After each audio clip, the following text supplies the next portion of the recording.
माझं बाण मैसूर बनावटीचा दिसतोय. चिक्कदेवरायाचा निरोप. चिक्कदेवराय?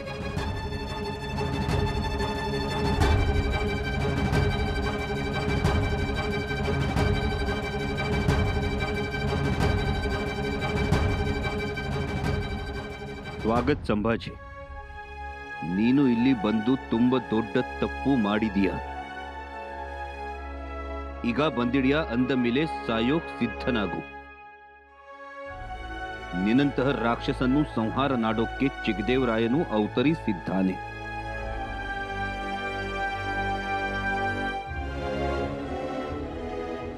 आम्हाला ठार मारण्याची धमकी दिली आहे चिक्कदेवरायानं.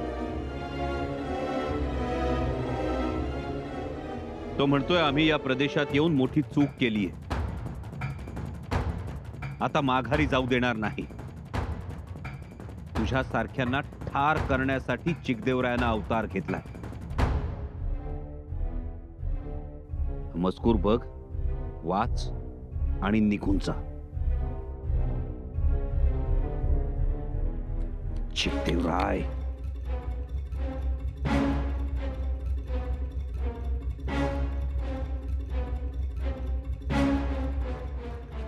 दाजी साहेब, बाणाला हात लावू नका. टोकाला विष आहे त्याच्या.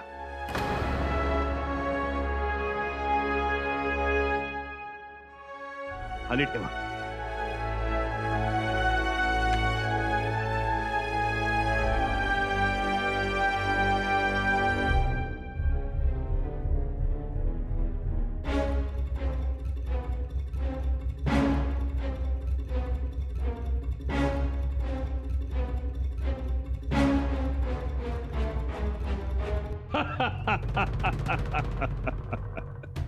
माझं बाण बोलत, माझं बाण निरोप देत, माझं बाण यमसदनी पाठवत.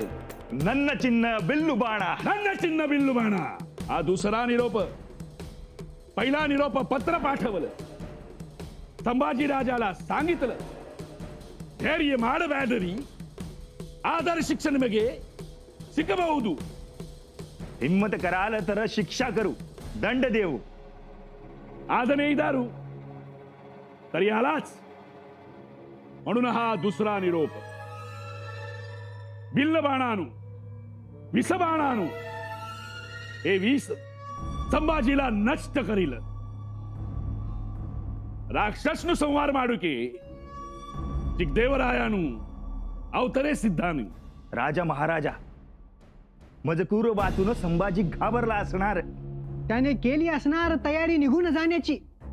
म्हैसूरच्या मातीत तो थांबणार नाही. त्याच्या छावणीत बाण घुसला तेव्हा त्याला कळलं असणार. अग्नी आंध्रे चिक्कदेवराय, चलण्यापेक्षा निघून जा. तो गेलाच असणार म्हणतो मी. शिवाय त्याला त्याची भीती आणि मर्यादा कळाली असेल. कारण संभाजी राजे लढत ते तलवारीनं, तमशेरीनं, भाल्यानं. नाही, ऐकून आहे, ऐकून आहे. त्याचे मावळे 9 हात झेप घेतात. पण चिक्कदेवरायाचे बाण 1000 हात झेप घेतात. खरंच आहे. राजा चिन्ह विल्लू बाण. गेला असणार तो निघून. गेला नसणार तो, कारण तो हरजीराव आलाय. कशाला? मारल्याचा जखमा दाखवायला का औषधे लावून घ्यायला? जसं जैताजी काटकराचं कान नाक कापलं तशी ह्याची फौज सुद्धा नक्टी करून सोडतो बघा. कुठे तोंड दाखवायची लायकी राहणार नाही याची. संभाजी राजे बाणावर गावात आलाय. आता त्याला चिक्कदेवरायाच्या बाणावर, बाणाच्या टोकावर उभं राहावं लागणार बघा. जय राजा चिक्कदेवराय, जय राजा चिक्कदेवराय, जय राजा चिक्कदेवराय. कितनी दूरी पर है ये राजा चिक्कदेवराय? दूरी तशी राहिली कुठं कविराज? आपल्या तंबूत सपकन हा जो बाण आलाय ना, तो चिक्कदेवरायाचाच आहे असं समजा. काव दाजी साहेब? जी राज. कविराज, चिक्कदेवराय अत्यंत उन्मत्त, मगरूर होऊन आम्हाला आव्हान देतोय. वय राज, नाही म्हणजे आजपर्यंत असलं आव्हान खुद्द छत्रपतींना बी कोणी दिलं नव्हतं कधी. या अशा आव्हानाचे दोन अर्थ निघतात. एक तर शत्रूला प्रचंड घमेंड आहे, किंवा शत्रू खरोखर बलशाली आहे. आणि शत्रू बलशालीच असणार ही आपली विचारधारा. पण त्यामुळे आपण आणखी सावध राहायला हवं. दाजी साहेब, आपले हेर सर्वत्र पाठवा. टेहळणी सुरू कर. खबरा सतत यायला हव्यात, कारण हा मुलूक तसा आमच्या ओळखीचा नाही. जी राज. या चिकदेवरायाचा लवकरात लवकर सोक्षमोक्ष लावून आम्हाला रायगड गाठायचा आहे. औरंगजेब स्वराज्याच्या सीमेवर आहे. रामशेज लढतो आहे. राज, आपण फक्त हुकूम करावा. हुकूम करण्या अगोदर फौजेची ताकद वाढवा. हो राजा, ती तर वाढतेच आहे. शिवाय आजूबाजूचं समद राजा आपल्या फौजा घेऊन इकडेच येत आहे. फौजा येत आहेत त्या येऊ द्या. पण दाजी साहेब, आमचे काका महाराज एकोजी राजे यांना निरोप पाठवून बोलावून घेतलं तर? एकोजी राजाच नाही. येथील ते निरोप पाठवला तर करतील मदत. राजा, खरं सांगायचं तर अनुभव तेवढा चांगला नाही. म्हणजे आपल्या राजासनी बी तो चांगला नव्हता. आणि राजा आमचं म्हणाल तर आमासनी बी तो बरा नाही. दाजी साहेब, पण आता बराच काळ उलटून गेलाय. परिस्थिती सुद्धा बदलली. हाक मारायला काय हरकत आहे? असं म्हणता मग महाराज एकदाची हाक बघू तरी काय म्हणतायत ते. माफ करा राजन, परंतु एकोजी राजे कोण? कविराज एकोजी राजे म्हणजे आमचे चुलते, आमचे काका साहेब. आमच्या आजोबांनी दक्षिणेत जे राज्य निर्माण केलं ते एकोजी राजे चालवतात. परंतु अधिपत्य मात्र आदिलशाहीचं मानतात. आमच्या आबासाहेबांनी खूप प्रयत्न केले, पण एकोजी राजांना एकोपा मान्य झाला नाही. पण आता हाक मारायला काय हरकत आहे? जी जरूर मारा हाक. मारतोच. स्वहस्ते खलिता लिहितो आम्ही. एकोजी राजांच्या दक्षिणेतल्या मातीच्या अनुभवाचा आपल्याला फायदाच होईल. राजन, आमचा अनुभव असा सांगतो, छाटलेल्या फांद्या आणि तुटलेली नाती पुन्हा अंकुरतात. त्याला मायेची पालवी फुटते. कविराज, जर तसं झालं ना तर आम्ही रायगडी जाऊ ते कावेरीच्या पवित्र पाण्याची कावड घेऊनच.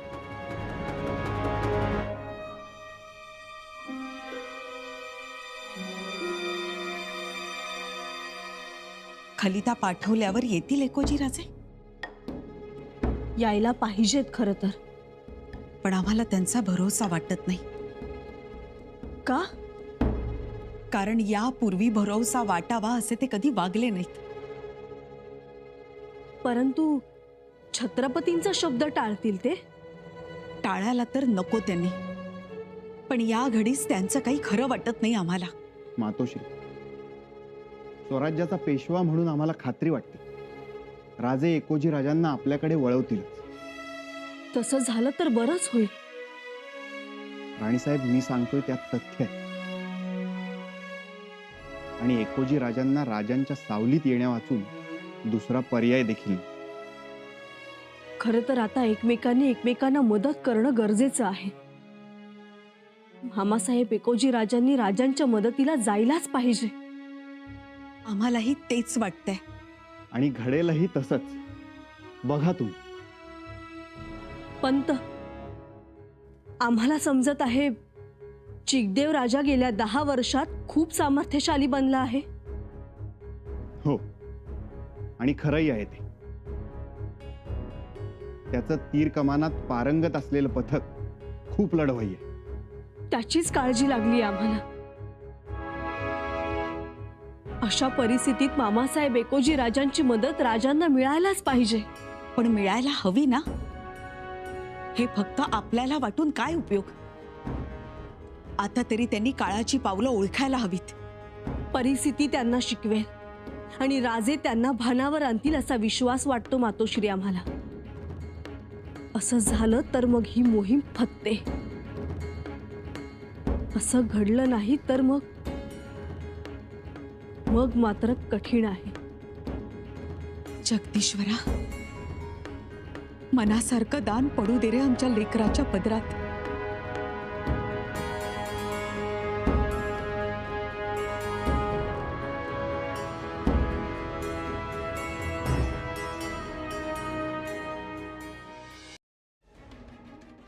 तात्पर्य एवढंच महाराज की आपल्या हेरांनी आणलेल्या खबरीनुसार चिकदेवराय सध्या प्रबळ आहे. महाराज त्यांनी आपली ताकद आता 10 पटीनं वाढवली आणि आपल्या सैन्याला शस्त्रविद्येत तरबेज केले. त्याची फौज त्याला लय मानते, त्याच्यासाठी प्राणपणानं लढते आणि त्याच्या समोर जायचं असेल तर आपल्याला खूप विचारानं आणि अत्यंत योजनाबद्ध रीतीनं समोर जावं लागेल. अन्यथा आपला निभाव लागणं कठीण आहे.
काय वाटते तुम्हाला?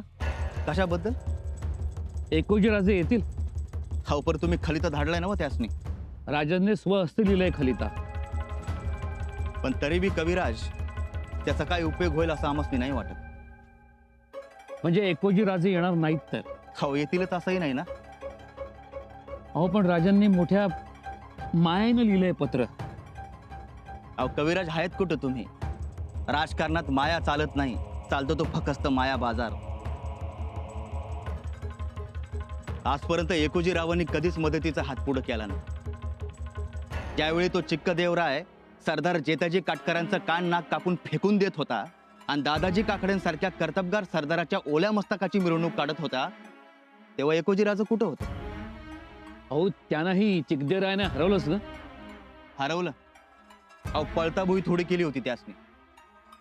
पण खरं सांगू कविराज, एकोजीराजांनी सवताचा आप सवताच्या हाताने घालून घेतला बघा. हो पण तसे पराक्रमी आहेत ते. अहो पराक्रमी बी आहेत आणि कर्तबगार बी आहेत. पण एकोजीराज कधीच एकीनं राहायला धजावत नाही. आणि जेव्हापासून त्यांनी आपली राजधानी बंगळुराहून तंजावरात काय हलवली, त्या चिक्कदेवरायाला तर अख्खं रान मोकळं झालं. मग आता? पण कविराज आम्हाला शंका वाटते बघा. म्हणजे राजांच्या शब्दांचा ते आदर करणार नाहीत तर? हो करतीलच असं नाही ना. आणि कविराज आम्हाला तर असं वाटतं या एकोजीरावांची वाट बघत बसणं म्हणजे मृगजळाच्या मागे धावण्यासारखं आहे बघ. मग राजांना आपण स्पष्ट सांगूया. अहो सांगूयात की येळ कशा पायी घालवायचा. चला चला. राजन या. राजन आम्हाला असं वाटतं की कविराज, त्याआधी हा बाण काय म्हणतोय ते बघा. मतलब कविराज, हा बाण नाराज प्रकारातला आहे. हे बाण जो सोडतो त्याचं ऐकतात. सोडणाऱ्याच्या मनातल्या स्थळाचा माणसाचा वेध घेतात. वय पण ते कसं काय? दाजीसाहेब, या बाणाचं टोक आणि विशेषतः याच्या शेपटाकडचा भाग, हा शेपटाकडचा भाग अशा पद्धतीनं बनवला जातो की बाण सहसा दिशा बदलत नाही. असं अशा पद्धतीचे बाण आपल्या शत्रूकडे असणं हा मोठा धोका. कारण हेच ते बाण जे नादसंधान करू शकतात. एकलव्यानं कुत्र्याचं भुंकणं बंद केलं होतं ते या अशाच बाणांच्या योगानं. फक्त ते बाण छोट्या चणीचे होते, पण प्रकार एकच. म्हणजे सहसा नेम चुकत नाही. नेमही चुकत नाही आणि दूरपर्यंतही जातात. म्हणजे हवेत तसे जातात आणि हवं तेवढं अंतर कापू शकतात. त्यातही जर धनुर्धारी सराईत असेल तर प्रश्नच उरत नाही. राजन, हमें ऐसी आशंका है कि ज्या पद्धतीनं चिकदेवराय जवाब पाठवतोय त्यानुसार असं वाटतं की त्याच्याकडे असे कसलेले धनुर्धारी खूप असणार. असणार अहो आहेतच की. बघा, हरजीराजांना सुद्धा खबर आहे याची. कविराज, आम्हीही जाणून घेतले. ज्या प्रकारचा शत्रू आपल्या समोर आहे त्याला थोपवायचा असेल तर आपल्याला तशाच पद्धतीच्या माणसांची गरज आहे. म्हणजे आम्ही वाट पाहतो आहोत आमचे काका महाराज एकोजी राजांची. पण राजा ते येतील? यायला हवं. नाही म्हणजे यायला हवं ते खरं आहे, पण यापूर्वीचा त्यांचा इतिहास काही आनंदाचा नाही. म्हणजे येऊन वास्तुपुस्त करण्याचं नाही. राजन, तसं असेल तर आपण त्यांच्याशिवाय लढायला सज्ज झालं पाहिजे. नाही कविराज, तेवढं सोपं नाही ते. कारण काका महाराज एकोजी राजे चिकदेव रायाला जाणून असणार, त्याच्या खुब्या त्यांना माहीत असणार. कारण एकोजी राजे जोपर्यंत बंगळुरात पाय रोवून होते तोपर्यंत चिकदेवराय गप्प होता. याचाच अर्थ चिकदेवरायाला पायाच्या अंगठ्याखाली दाबून ठेवण्याची क्षमता एकोजी राजांमध्ये आहे. अहो राजा ते सगळं मान्य, पण एकोजीराव येतील का नाही हा खरा प्रश्न आहे. राजन, आम्हाला वैयक्तिक असं वाटतं की आपण थांबू नये. आपण उद्या सकाळीच हल्ला करावा. कारण आपण थांबणं म्हणजे शत्रूला तयारीला वेळ दिल्यासारखं होईल. वय राजा, कविराज म्हणतात ते अगदी बरोबर आहे. राजन, आपण आता विचार करू नका.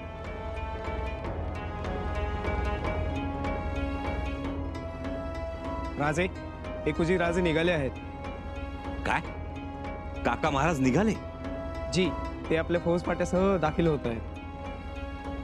कविराज, कितीतरी वर्षांनंतर आम्ही आमच्या काका महाराजांना भेटणार.